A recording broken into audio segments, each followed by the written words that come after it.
Bienvenidos a Corazón Churiurdin.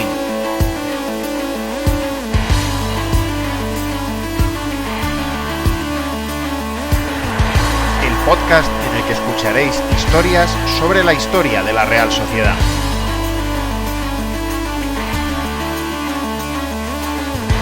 Soy Juan Rodríguez Millán. Arrancamos.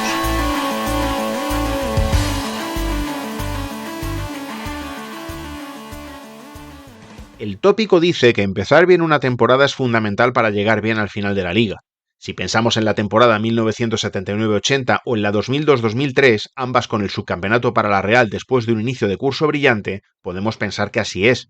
O en la temporada 2006-2007, en la que el equipo Churiurdin tardó 14 partidos en ganar por primera vez y dio con sus huesos en segunda división. Pero si hay una liga que rompe por completo ese tópico, es la 91-92, en la que la Real de John Toshack arrancó con un solo punto y ni un solo gol en las 5 primeras jornadas y acabó logrando una brillante clasificación para la Copa de la UEFA, la última que se logró en el viejo Atocha. Ya desde el comienzo no era una temporada fácil para la Real.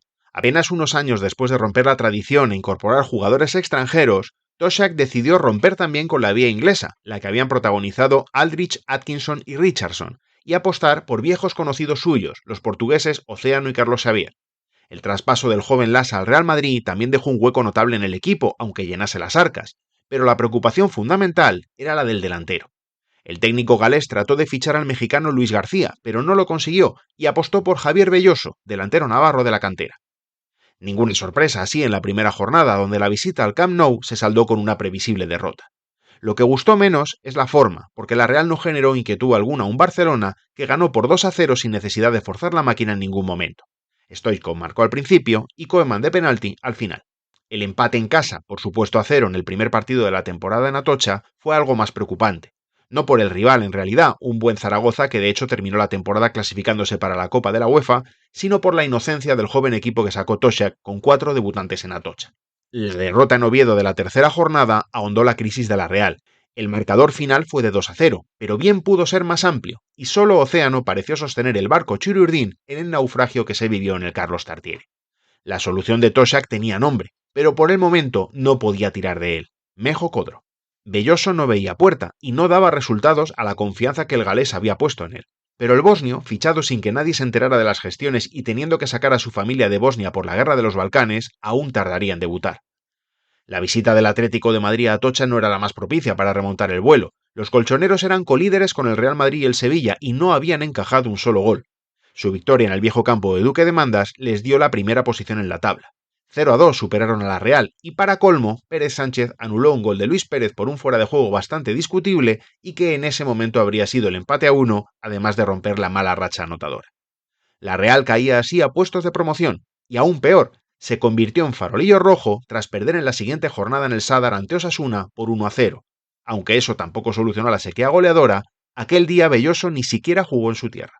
La racha se rompió a la sexta, con la visita del Valencia a Atocha. Codro estaba por fin en el once inicial, pero no duró mucho. A los 41 minutos se marchó lesionado con una rotura de fibras. Fue Luis Pérez quien rompió la nefasta racha de la Real sin ver portería. 452 minutos pasaron entre el comienzo de la liga y el instante en el que el delantero realista aprovechaba el rechace de Sempere a disparo de Océano para poner el 1-0 en el marcador en la primera jugada del partido. A los 6 minutos de la reanudación, Alquiza marcó el 2-0 de cabeza a pase de Imanol, pero como la vida no era plácida para esta Real, el Valencia acortó distancias poco antes de la media hora por obra de Roberto. Con el nerviosismo lógico, la Real acabó sentenciando cuando quedaban 3 minutos para el final. Un balón peleado por Fuentes acabó en un penalti que Océano transformó con seguridad. Con ese triunfo, la Real pasó de la última a la 18ª posición. Y a partir de ahí, la historia cambió por completo en la liga. Si primero encadenó la Real esas 5 jornadas sin ganar, después sumó 7 sin perder. Ya no era última, ya estaba en la mitad de la tabla en la 10ª posición, que mantuvo hasta el final de la primera vuelta. Tras el ecuador del campeonato, sumó 6 victorias en los primeros 9 encuentros de la segunda vuelta y se encaramó a la 6ª posición. Subió a la 5ª con un empate en Atocha contra el Real Madrid, el día de aquel golazo de volea de Carlos Xavier que Toshack celebró corriendo hasta el centro del campo para abrazar el portugués.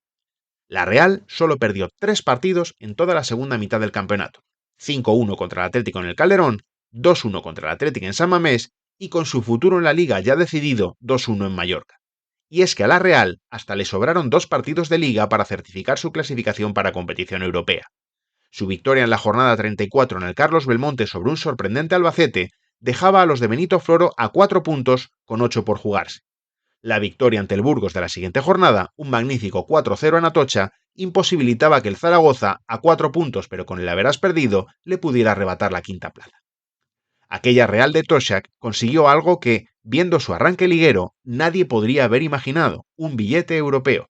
Y es que, acertando con los fichajes y confiando en la cantera, todo parece más fácil en la Real.